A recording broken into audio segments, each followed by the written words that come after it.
আলহামদুলিল্লাহি রব্বিল আলামিন ওয়াসসালাতু ওয়াসসালামু আলা সাইয়্যিদিল মুরসালিন আম্মা বা'দ ফাআউযু বিল্লাহি মিনাশ শাইতানির রাজীম বিসমিল্লাহির রহমানির রহিম আসসালাতু ওয়াসসালামু আলাইকা ইয়া রাসূলুল্লাহ ওয়া আলা আলিকা ওয়া আসহাবিকা ইয়া হাবিবাল্লাহ আসসালাতু ওয়াসসালামু আলাইকা ইয়া নবিয়াল্লাহ ওয়া আলা আলিকা ওয়া আসহাবিকা ইয়া নূর আল্লাহ। মাদানী চ্যানেল দর্শক শ্রোতা, উপস্থিত হয়েছি মাদানী চ্যানেল বাংলার পবিত্র রবিউল নূর শরীফের মধ্যে স্পেশাল ট্রান্সমিশনের মধ্যে একটি ধারাবাহিক অনুষ্ঠান আমাদের প্রথম রবিউল আওয়াল থেকে শুরু হয়ে আলহামদুলিল্লাহ 12ই রবিউল আওয়াল পর্যন্ত চলমান থাকবে। আজকে আলহামদুলিল্লাহ আমরা যে অনুষ্ঠান, যেটি মহান চরিত্র, সুবহানাল্লাহ, মহান চরিত্র, আসলে আমার আকা সাল্লাল্লাহু আলাইহি ওয়াসাল্লাম এর চরিত্র। আপনি এখানে চরিত্র শব্দের আগে মহান বা আরও কী লাগাবেন? এরপরও তো আমার নবীর চরিত্র নিয়ে কখনো এর যে আজিম, যে এটার মর্তাবা, এটা কখনো বলা শেষ হবে না। তো আলহামদুলিল্লাহ আমরা চেষ্টা করে থাকি আমাদের এই অনুষ্ঠানের মধ্যে অল্প কিছু কিছুটা হিন্টস দেওয়া যে আমার নবীর চরিত্রের এই বিষয়গুলো ছিল। কিন্তু আমার নবীর চরিত্রের এর যে বর্ণনা, যে ধরন, এটি কখনো আসলে বলে শেষ করা যাবে না। তো আলহামদুলিল্লাহ আমরা একটি এপিসোডের মধ্যে একটি টপিক নিয়ে আমরা আলোচনা করার সৌভাগ্য হয়েছিল। তো আজকে আমরা প্রিয় আকা সাল্লাল্লাহু তাআলা আলাইহি ওয়াসাল্লাম এর চরিত্রের মধ্যে একটি অনন্য, সেটি হচ্ছে দানশীলতা। সুবহানাল্লাহ, সুবহানাল্লাহ। আমার নবীর দানশীলতা সম্পর্কে কখনো আসলে কেউ বলে শেষ করতে পারবে না। আমার নবীর দানশীলতা অসীম, যার কোনো শেষ নেই। আমার নবীর দানশীলতার উদাহরণ, ঘটনা, বিভিন্ন বর্ণনা, কখনো আসলে এত ঘটনা, এত বর্ণনা আছে যা আপনাদেরকে ঘন্টার পর ঘন্টা বললেও দিন রাত চলে যাবে, বলা শেষ হবে না। তো এরপরও চেষ্টা করব কয়েকটা টপিক আপনাদের কাছে আমার নবীর দানশীলতা সম্পর্কে তুলে ধরার জন্য। আমার প্রিয় আকা সাল্লাল্লাহু তাআলা আলাইহি ওয়াসাল্লাম এর উপর দুরূদ শরীফ পাঠ করার কেমন ফজিলত ও বরকত, প্রথমত এই সম্পর্কে একটি হাদিস শরীফ শ্রবণ করব, এরপর আমরা মূল আলোচনায় আসব। আমার প্রিয় আকা সাল্লাল্লাহু আলাইহি ওয়াসাল্লামের প্রতি দুরূদ শরীফ পাঠ করার ফজিলত বর্ণনা করতে গিয়ে আমার আমির আহলে সুন্নাত মাওলানা মুহাম্মদ ইলিয়াস আত্তার কাদেরী দামাত বরকাতুহুল আলিয়া তার লিখিত রিসালা জিয়ায়ে দরুদুস সালাম এর মধ্যে তিনি লিখেন, আমার প্রিয় আকা সাল্লাল্লাহু তাআলা আলাইহি ওয়াসাল্লাম বলেন, যেই ব্যক্তি আমার উপর দুরূদ শরীফ পাঠ করা ভুলে গেল, সে জান্নাতের রাস্তা ভুলে গেল। নাউজুবিল্লাহ, নাউজুবিল্লাহ। চিন্তা করে দেখেন, দুরূদ শরীফ পাঠ করা ভুলে যাওয়া মানে জান্নাতের রাস্তা ভুলে যাওয়া। এমন তো নয় আমি কোনো দুরূদ শরীফ পাঠ করা ভুলে গিয়েছি কিনা, নিজেকে একটু দেখা দরকার। আল্লাহ পাকের দরবারে দোয়া, আল্লাহ পাক আমাদেরকে যেন দুরূদ শরীফ পাঠ করা না ভোলায়। সর্বদা উঠতে, বসতে, চলতে, ফিরতে, ঘুম যাওয়ার আগে, ঘুম থেকে ওঠার পরে প্রতিটা ক্ষেত্রে দুরূদ শরীফ পাঠ করার অভ্যাস গড়ে তোলার তৌফিক দান করুক, আমিন। আসল মোহব্বতের সাথে আমরা আরেকটিবার দুরূদ শরীফ পাঠ করি। সল্লু আলাল হাবিব সাল্লাল্লাহু তাআলা আলা মুহাম্মদ সাল্লাল্লাহু তাআলা আলাইহি ওয়াসাল্লাম। দর্শক, হুজুর আকরাম সাল্লাল্লাহু আলাইহি ওয়াসাল্লাম এর দানশীলতার মর্যাদা বর্ণনা করার মুখাপেক্ষী নয়, বরং হযরত আব্দুল্লাহ ইবনে আব্বাস রাদিয়াল্লাহু তাআলা আনহু এর বর্ণনা হলো, নবী করিম রউফুর রহিম সাল্লাল্লাহু আলাইহি ওয়াসাল্লাম সকল মানুষের চেয়ে বেশি দানশীল ছিলেন। বিশেষত রমজান মাসে প্রিয় নবী সাল্লাল্লাহু আলাইহি ওয়াসাল্লামের দানশীলতা এত বেশি বেড়ে যেত, মেঘমালাকে উত্তোলনকারী বাতাসের চেয়েও বেশি প্রিয় নবী সাল্লাল্লাহু আলাইহি ওয়াসাল্লাম এর দানশীলতাটাকে তুলে ধরেছেন। যে আমার নবী মেঘমালাকে যে উত্তোলনকারী বাতাস আছে, এই বাতাসের চেয়েও বেশি আমার নবী দানশীল হয়ে যেত। এটা উদাহরণ হিসেবে তুলে ধরেছেন। সুবহানাল্লাহ। কারণ আসলে রমজান মাসে তো একটি নেকি 70 গুণ বৃদ্ধি হয়ে যায়, আর আমার নবী তো আসলে আমাদেরকে নেকির মহব্বত শিখিয়েছেন।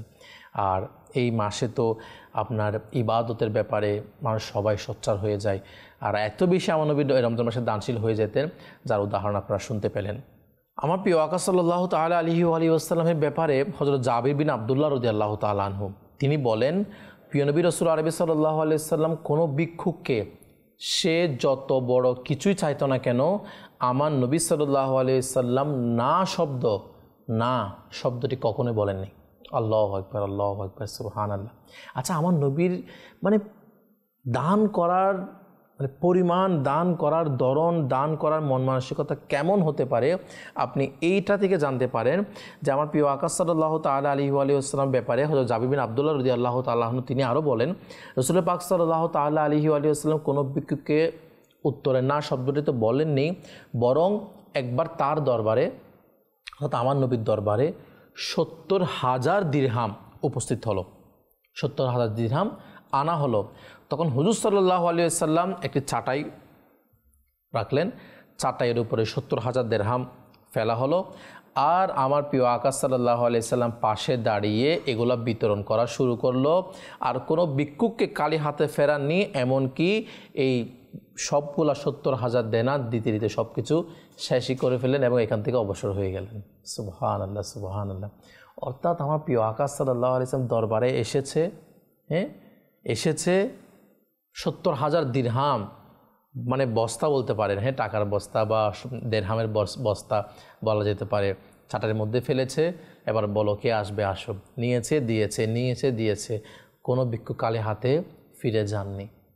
মানে দুনিয়ার প্রতি লোভ আমাদের অন্তর থেকে কীভাবে বের করে দেওয়া দরকার, তার ধরন আমার প্রিয় আকা সাল্লাল্লাহু তাআলা আলাইহি ওয়া সাল্লাম আমাদের কাছে তুলে ধরেছেন। প্রিয় ইসলামী ভাইয়েরা, সেজন্য আমার প্রিয় আকা সাল্লাল্লাহু আলাইহি ওয়াসাল্লাম এর জীবনী থেকে অনেক অনেক অনেক কিছু শিকার বিষয় রয়েছে। তার মধ্যে অনন্য দানশীলতা।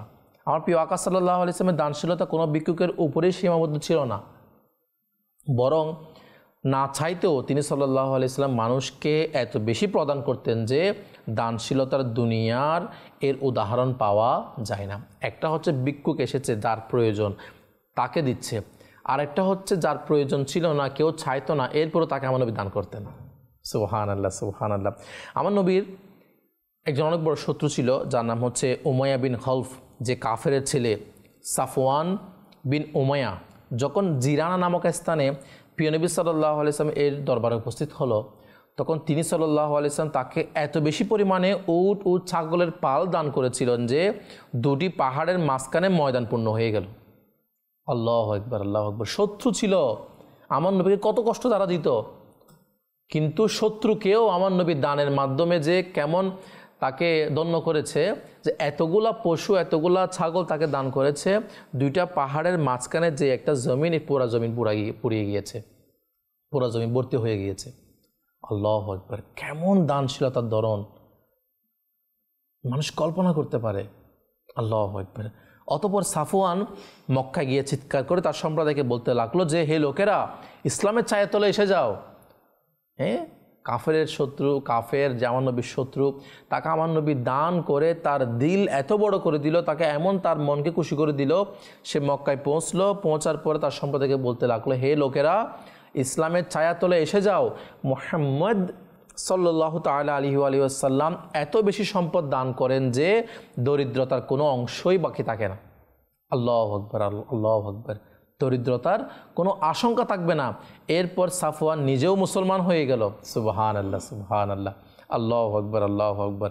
যাই হোক, নবী করিম সাল্লাল্লাহু আলাইহি ওয়াসাল্লামের দান দাক্ষিণ্যের অবস্থা এত বেশি অনন্য, এত বেশি যে যদি সেটার আলোচনা লেখা হয় তবে অনেক কিতাবের স্তূপ তৈরি হয়ে যাবে। আল্লাহু আকবার। কিন্তু পূর্বের যে আমার নবীর যেই দানের ব্যাপারে যে কথা, এগুলো আসলে কখনো যদি আমরা কিছু কিছু যদি আমলের মধ্যে নিয়ে নিই, তাহলে আসলে আমাদের জীবনের জন্য এগুলো অনন্য হয়ে যাবে।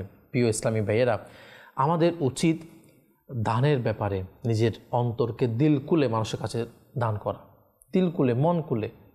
হ্যাঁ, আমার জন্য এতটুকু রেখে দিলাম, আমার জন্য এতটুকু দিলাম, একেবারে ফাটাচিরা টাকাটা দিলাম গরিবকে, দুঃখীকে, যার প্রয়োজনকে, এমন নয়। এটা মুসলমান মুমিনের আদর্শ নয়। প্রিয় ইসলামী ভাইয়েরা, একটা কথা মনে রাখেন, কৃপণতা এটা মুমিনের আদর্শ নয়। এখন আমি আসলে কৃপণ ব্যক্তি কিনা, নিজেকে নিজে মানে কাউকে বোঝাতে হবে না, কাউকে বলতে হবে না। আপনি নিজেকে নিজে একটিবার প্রশ্ন করুন। একটা কথা মনে রাখবেন, জীবনে কখনো নিজেকে নিজে ধোঁকা দিবেন না। জীবনে কখনো নিজেকে নিজে মিথ্যা বলবেন না। আপনি দুনিয়াবি যত কিছু করবেন করেন, যদি কখনো নিজেকে নিজে ধোঁকা দেন, নিজেকে নিজে মিথ্যা বলেন, এটা তো আসলে কখনো সম্ভব না। নিজেকে নিজে ধোঁকা দেওয়া, নিজেকে নিজে মিথ্যা বলা, এটা কীভাবে সম্ভব? তো বান্দার উচিত আপনি নিজেকে নিজে প্রশ্ন করুন, আসলে আমি কৃপণ কিনা, আসলেই আমি হাত বাড়ানোর ক্ষেত্রে, দেওয়ার ক্ষেত্রে আমি কতটুকু আগ্রহী, নাকি শুধু নেওয়ার ক্ষেত্রে হাতকে এভাবে মানুষের কাছে দিয়ে দিই। তো মুমিন সবসময় দেয়, মুমিন সবসময় এবার উপর থেকে দেয়, মুমিন সবসময় নিচে এভাবে হাতকে ঝুলিয়ে রাখে না। হাত যদি ঝুলাতেই হয় আল্লাহ পাকের দরবারে ঝুলাব, আল্লাহ পাকের দরবারে এইভাবে ফেলব, এই দু হাতকে। কোনো বান্দার কাছে নয়, বান্দার কাছে এভাবে হওয়া দরকার। দিব, আমার যতটুকু আছে সব কিছু দিব, সেটা 1 টাকা হোক, দেওয়ার মতো দেন, কিন্তু কারো কাছে এভাবে হাতকে ঝুলিয়ে দিয়েন না কখনো। নিজের যে পর্যায়ে আসবে আসুক, কখনো এভাবে নিজের হাতে, কখনো কোনো বান্দার হাতে নয়। কষ্ট, পেরেশানি, টেনশন, ঋণ হয়ে গিয়েছে, যাই হবে হোক, আল্লাহ পাকের দরবারে 2 হাতকে ঝুলিয়ে দিন, আল্লাহ তাআলা ব্যবস্থা করে দেবেন ইনশাআল্লাহ। প্রিয় ইসলামী ভাইয়েরা, দানশীলতা এটি অনন্য। দানশীলতার মন মানসিকতা আমাদের করা দরকার। আমার নবীর ব্যাপারে তো আলা বালা, আমার নবীর দরবারে 70,000 দিরহাম এসেছে, 70,000-এ দিয়ে দিয়েছে। আমাদের মন মানসিকতা কি অর্ধেকও হতে পারে না? আমি আপনাকে বলছি না আপনার সম্পদ সব কিছু দিয়ে দেন একেবারে, আপনি দিলে আপনার ব্যাপারটা মারহাবা, কিন্তু আমরা তো খব্বকে তো এমনটা হই, কিছুটা পার্সেন্ট তো আমার দানের মধ্যে যাক। আর এখন যেটা আমার উপরে ওয়াজিব হয়ে গিয়েছে, সে জাকাত পর্যন্ত আমরা দিই না। আমার সামনে এসে মানুষ কান্নাকাটে, আমার সামনে এসে মানুষের অবস্থা খারাপ, আমি জেনেও সে সত্য অবস্থায় রয়েছে, এরপরও কি আমি তাকে আমার হাত বাড়াই না, আমার জবান তার জন্য সামনে আঁকাই না? এটা কীভাবে হতো? আমরা আজকে মুসলমান মুমিন কেমন জানি আমরা আজকে, আমাদের অন্তর এত কঠোর হয়ে গিয়েছে, আজকে মানুষের কষ্টে আমাদের অন্তর কাঁদে না। মুমিনের অন্তর নরম হওয়া দরকার ইসলামী ভাইয়েরা, মুমিনের অন্তর নরম হওয়া দরকার। সে মানুষের বিপদে তার কষ্ট লাগবে, মানুষের কষ্টে তার অন্তর কান্না করবে, মুমিন এরকম হওয়া দরকার। আজকে কেমন যেন আমরা এমন হয়ে গেছি, মানুষকে কোন বাইকে কোন করে মেরে ফেলছে, কোনো ফিলিংসই নাই। কারণ কি? কারণ হচ্ছে আজকে আমরা আমার নবীর আদর্শ থেকে, আমার নবীর দিন থেকে, আমার নবীর আখলাক থেকে, আমার নবীর চরিত্র থেকে আমরা অনেক দূরে সরে যাচ্ছি, যার কারণে আমাদের অন্তর কঠোর হয়ে যাচ্ছে। আমাদের অন্তর থেকে যেটা মুসলমানিত্ব, একজন মানুষত্ব যে বিষয়, এটা আমাদের চলে যাচ্ছে। নিয়ত করি ইনশাআল্লাহ নিজের অন্তরকে, নিজের আখলাকে আমার নবীর আদর্শে আমরা নিজেকে পাকাপোক্ত, নিজেকে ইনশাআল্লাহ আমরা আমলদার, নিজেকে নিজের মধ্যে বিনয়ী, নিজের মধ্যে আমার নবীর সুন্নতকে আমরা আঁকড়ে ধরবো ইনশাআল্লাহ।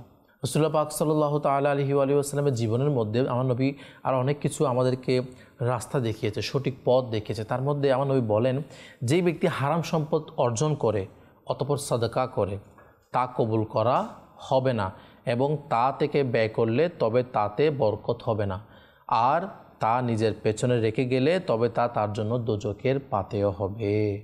নাউজুবিল্লাহ, নাউজুবিল্লাহ। অনেকে তো আছে আপনার দান করে, দানের একেবারে পাহাড় দেখিয়ে দেয় মানুষকে, জাকাত দিচ্ছে, সদকা করছে, কিন্তু আসলে দেখা যায় যে সে আসলে নিজের এটা আমরা কাউকে আবার আঙ্গুল দেখাবো না, আমরা কাউকে বলবো না সে হারাম ইনকাম করে মানুষকে দান করছে, এটা না। এটা আমি যাই আলোচনা করছি কারো দিকে দেখানোর জন্য না, বরঞ্চ আমি নিজের জন্য।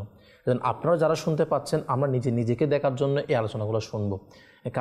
কেউ এটা করছে না, কেউ এও দান করে না, কৃপণতা অবলম্বন করে সে কিপটা, আমরা বিভিন্ন ধরনের কথা বলি, অন্যকে দেখানোর জন্য নয়। আমি নিজের জন্য আগে শুনি, নিজে সংশোধন হই, নিজের উপর আমল করছি না সেটা দেখি।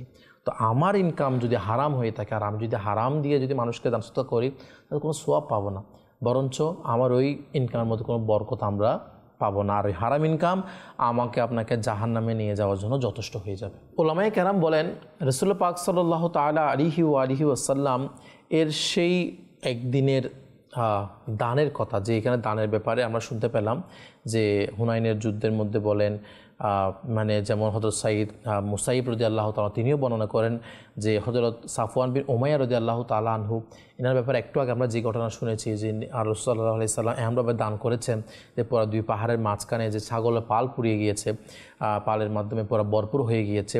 তো এটার ব্যাপারে বলছেন যে রাসূলুল্লাহ সাল্লাল্লাহু আলাইহি সাল্লাম হুনাইনের দিনে আমাকে সম্পদ প্রদান করতে লাগলেন, অথচ তিনি সাল্লাল্লাহু আলাইহি সাল্লাম আমার দেশের সবচেয়ে বেশি অপছন্দনীয় ছিলেন। বেশ রাসূল পাক সাল্লাল্লাহু আলাইহি সাল্লাম আমাকে প্রদান করতে থাকলেন, এমনকি আমার দৃষ্টিতে প্রিয়তর হয়ে গেলেন। তো পরবর্তীতে সে নিজেই বলেছিল এই ব্যাপারটা, যাকে আমার নবী দান করার পরে মুসলমান হয়ে গিয়েছিল। তো এখানে উলামায়ে কেরাম একটা কথা বলেন, সেটা হচ্ছে রাসূল পাক সাল্লাল্লাহু আলাইহি ওয়াসাল্লাম এর সেই একদিনের দানশীল বাদশাহের সারা জীবনের দান ও উপহার প্রদানের চেয়ে বেশি ছিল। একজন বাদশাহ যদি হয়, তার সারা জীবনে যত দান হবে তার চাইতেও বেশি উপহার বলেন, দান বলেন, সব থেকেও বেশি আল্লাহ রাসূলের একদিনে সেই দানটা ছিল। এত গোলাপাল, দুটি পাহাড়ের মাঝখানে ছাগল যদি পূর্ণ ছিল বলা যেতে পারে, সেগুলো সব কিছু দিয়ে দিলেন তাকে, নিয়ে নাও সব। আল্লাহু আকবার, দেখেন প্রিয় ইসলামী ভাইয়েরা। আর এর মাধ্যমে এত বড় একজন কাফেরের সন্তান বলা যেতে পারে, তার কাফের বলা যেতে পারে, তারা তো মুসলমান হলো, তার মাধ্যমে আরও অনেকে ইসলামের ব্যাপারে তার সুধারণা, তাদের ইসলামের ব্যাপারে সুন্দর ইসলামের ছায়াতলের মধ্যে অনেকে এসেছে। তো আল্লাহ পাকের দরবারে দোয়া, আল্লাহ পাক আমাদেরকে আমার নবী সাল্লাল্লাহু তাআলা আলাইহি ওয়াসাল্লামের যে দান ছিল, এর দানের যে ব্যাপার, আল্লাহ পাক আমাদেরকে নিজেদের উপর আমল করার সে তৌফিক দান করুক। ইসলামী ভাইয়েরা, আমার আকা সাল্লাল্লাহু আলাইহি সাল্লামের দানশীলতা কেমন ছিল এবং দানশীলতার ফজিলত সম্পর্কিত আসুন আপনাদের আরও উৎসাহের জন্য কিছু হাদিস শরীফ তুলে ধরি। দানশীলতা জান্নাতের বৃক্ষসমূহের মধ্যে একটি বৃক্ষ, সুবহানাল্লাহ, যার শাখা পৃথিবীর দিকে ঝুঁকে রয়েছে। যেই ব্যক্তি এর মধ্যে কোনো একটি শাখা ধরে নিবে, তাকে জান্নাতের দিকে নিয়ে যাবে। সুবহানাল্লাহ, সুবহানাল্লাহ। তো মনে করেন একটা গাছ যেটির গোড়া বা যেটি মূল শিকড় সব কিছু কোথায় জান্নাতের মধ্যে, আর জান্নাত থেকে একটি শাখা এসে আমাদের দুনিয়াতে পড়েছে, আর সে শাখাটা যে ধরে নিবে সে তো অবশ্যই যেদিকে এটা শাখা মূল রয়েছে সেখানে সে যাবে। তো যখন জান্নাতে টান দিবে, গাছে যখন আমাদেরকে দূরে নিয়ে যাবে, তখন তো ওইদিকে চলে যাবে জান্নাতে। তো শাখাটা কি বলা হচ্ছে? একটি শাখা দানশীলতা। সুবহানাল্লাহ। তো দানশীলতাটাকে আমাদের আপন করে নেওয়া উচিত। আমার নবী সাল্লাল্লাহু আলাইহি ওয়াসাল্লাম দানশীলতা সম্পর্কে আরেকটি হাদিস শরীফ খুবই সুন্দর ফজিলত সম্পর্কিত বলেন, দানশীলের ভুল ক্ষমা করো, দানশীলের ভুল ক্ষমা করো, কেননা যখনই সে ভুল করে তবে আল্লাহ পাক তার হাত ধরে নেন। সুবহানাল্লাহ, সুবহানাল্লাহ। অর্থাৎ আল্লাহ পাক তার সাহায্যকারী হয়ে যায়, যে তাকে ধ্বংসপতিত হওয়া থেকে মুক্তি প্রদান করেন। সুবহানাল্লাহ। অর্থাৎ দানশীল ব্যক্তিকে সাহায্যকারী আল্লাহ পাক নিজেই। আল্লাহু আকবার। আল্লাহ পাক তার বিভিন্ন বিপদ আপদে, তার বিভিন্ন সমস্যার মধ্যে আল্লাহ পাক তাকে সাহায্য করেন, যে দানশীল হয়ে থাকে। সুবহানাল্লাহ। তাই প্রিয় ইসলামী ভাইয়েরা, মন মানসিকতা করা দরকার, আমি দানশীল হব, আর আমার বিপদ আপদ টেনশনের মধ্যে আল্লাহ পাক নিজে আমাকে কী করবেন? সাহায্য করবেন ইনশাআল্লাহ। অপর একটি বলা হচ্ছে জান্নাত দানশীলদের ঘর। সুবহানাল্লাহ, সুবহানাল্লাহ। অর্থাৎ জান্নাতের মধ্যে তো আমার জন্য ঘর নির্মাণ করা হবে, যা জানাচ্ছে তাদের জন্য। তো জান্নাত হচ্ছে দানশীলদেরই ঘর। সুবহানাল্লাহ। দানশীল ব্যক্তি হওয়া দরকার। দানশীল আল্লাহ পাকের নিকটবর্তী। সুবহানাল্লাহ। জান্নাতের নিকটবর্তী, মানুষের নিকটবর্তী, এবং আগুন থেকে দূরে ও কৃপণ আল্লাহ পাক থেকেও দূরে। নাউজুবিল্লাহ, নাউজুবিল্লাহ। কৃপণ যে, সে আল্লাহ পাক থেকেও দূরে, জান্নাত থেকেও দূরে, মানুষ থেকেও দূরে, আগুনের নিকটবর্তী হয়ে যায় সে। আল্লাহ। আর মূর্খ দানশীল আল্লাহ পাকের নিকট কৃপণ আলিমের চেয়ে উত্তম। আর মূর্খ দানশীল বলা হচ্ছে যে দানশীল কিন্তু মূর্খ, এরপরে মূর্খ দানশীল আল্লাহ পাকের নিকট কৃপণ আলিমের চেয়ে উত্তম। আল্লাহু আকবার, আল্লাহু আকবার। প্রিয় ইসলামী ভাইয়েরা, দেখেন দানশীল ব্যক্তি সে আল্লাহ তাআলার কাছে, মানুষের কাছে হয়, জান্নাতের কাছে হয়। আর যে কৃপণ, নাউজুবিল্লাহ, সে তো জাহান্নামেরই কাছে হয়। আল্লাহ তাআলা আমাদেরকে বোঝার তৌফিক দান করুক। আরেকটি হাদিস শরীফ, হে লোকেরা, যদি তোমরা বেঁচে যাওয়া সম্পদ ব্যয় করো তবে তোমাদের জন্য ভালো, আর যদি তা আটকে রাখো তবে তোমাদের জন্য খারাপ, এবং প্রয়োজনে তোমাদের নিকট রেখে দিলে তবে তোমাদের প্রতি নিন্দা নেই। আর দেয়ার ক্ষেত্রে সন্তানদের থেকে শুরু করো, এবং উপরের হাত নিচের হাতের চেয়ে উত্তম রয়েছে।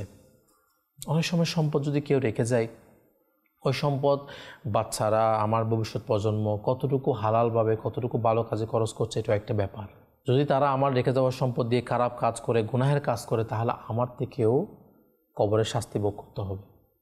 তাই নেককার সন্তান রেখে যাওয়া উচিত, আর সম্পদ আল্লাহ পাকের রাস্তায় দান করে দেওয়া উচিত। এটার মাধ্যমে আমার সন্তানও বরকতময় হবে, আর নেককার সন্তানের জন্য রিজিক কখনো বসে থাকবে না। রিজিকের মালিক তো আল্লাহ পাক। আর নেককার সন্তানের জন্য আল্লাহ পাক পথ হাজারও খুলে দেবেন। কিন্তু আমাদের মন মানসিকতা এমন যে না, সন্তানের জন্য সব রেখে যেতে হবে, আর রেখে গিয়ে সন্তান যখন এগুলো দিয়ে 2 নম্বরই কাজ করে, নিজেকে কবরের মধ্যে তার উপর কি মায়ের বলেন, শাস্তি বলেন, যা বলতে পারেন। নাউজুবিল্লাহ।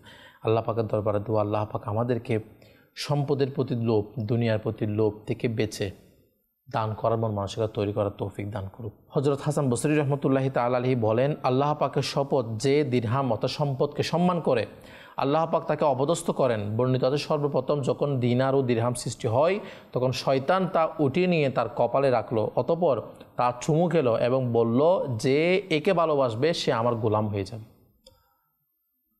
চিন্তা করে দেখেন প্রিয় ইসলামী ভাইয়েরা, শয়তান বলে দিয়েছে যখনই সম্পদ দিনার এগুলো প্রথম হয়েছে তখন সে এটা কপালে লাগিয়েছে, চুমু খেয়েছে, আর এটাও বলে দিয়েছে যে এটার প্রতি ভালোবাসা রাখবে, যে এটাকে ভালোবাসবে সে, শয়তান বলছে যে সে আমার গোলাম হয়ে যাবে। আজকে প্রমাণিত এটা। আজকে যারা দুনিয়াবী সম্পদে নিজেকে মন লাগিয়ে দিয়েছে, প্রাণ লাগিয়ে দিয়েছে, সে শয়তানের গোলাম হয়ে গিয়েছে। অর্থাৎ শয়তান যাই বলেছে তাই করছে।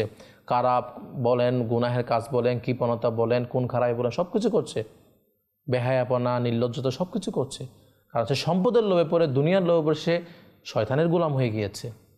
আর যে সম্পদ দুনিয়াবীর লোভকে ত্যাগ দিতে পেরেছে তাহলে সে শয়তানের গোলাম নয়, বরং সে আল্লাহ ও তার রসুলের দেখানো পথে তার জীবনকে পরিচালিত করছে। আল্লাহ পাকের বান্দা, আমার নবী সে গোলাম হয়ে গিয়েছে। তাই প্রিয় ইসলামী ভাইয়েরা, সম্পদের লোভ নিজের অন্তর থেকে বের করা দরকার। দুনিয়ার লোভ নিজের অন্তর থেকে বের করা দরকার। না হলে হুজুর আমরা আসলেই অনেক অনেক বিপদে পড়ে যাব। দিন দিন দুনিয়া আমাদেরকে গ্রাস করে ফেলবে, আর পরিশেষে দানশীলতাও থাকবে না, কৃপণতা অন্তরে চলে আসবে। আর এই কৃপণ অন্তর নিয়ে যদি দুনিয়া থেকে যাই, একটা কথা মনে রাখবেন, জান্নাত দানশীল ব্যক্তিদের জন্য। তাহলে আমি আপনি জান্নাতে যদি স্থান না পাই কোথায় যাব? এখন থেকে নিয়ত করি ইনশাআল্লাহ আমার আকা সাল্লাল্লাহু আলাইহি ওয়াসাল্লামের যে দানশীলতা তা কখনো বর্ণনা করা শেষ হবে না। কিছু কিছু শুনেছি আমার নবী কেমন দানশীলতা ছিল, আমার নবীর জবানে কিছু দানশীলতার ফজিলত শ্রবণ করেছি। তো আল্লাহ পাকের দরবারে দোয়া, আল্লাহ পাক যেন আমাদেরকে দানশীল ব্যক্তি হওয়ার সে তৌফিক দান করে। এবং আজকের অনুষ্ঠানের শুরু থেকে শেষ পর্যন্ত আমরা যাই কিছু শ্রবণ করেছি, আল্লাহ পাক আমাদেরকে আমল করার তৌফিক দান করুক এবং দানশীল হওয়ার সে তৌফিক দান করুক, এবং দ্বীনের জন্য, ইসলামের জন্য নিজের অর্থকে, সম্পদকে দান করার তৌফিক দান করুক। নেকির দাওয়াত দিতে লজ্জা কিসের, এবং সওয়াব তো আমিও পাবো, আপনাকেও আমি দাওয়াত দিব। দাওয়াত ইসলামের জন্য আপনি দান করতে পারেন।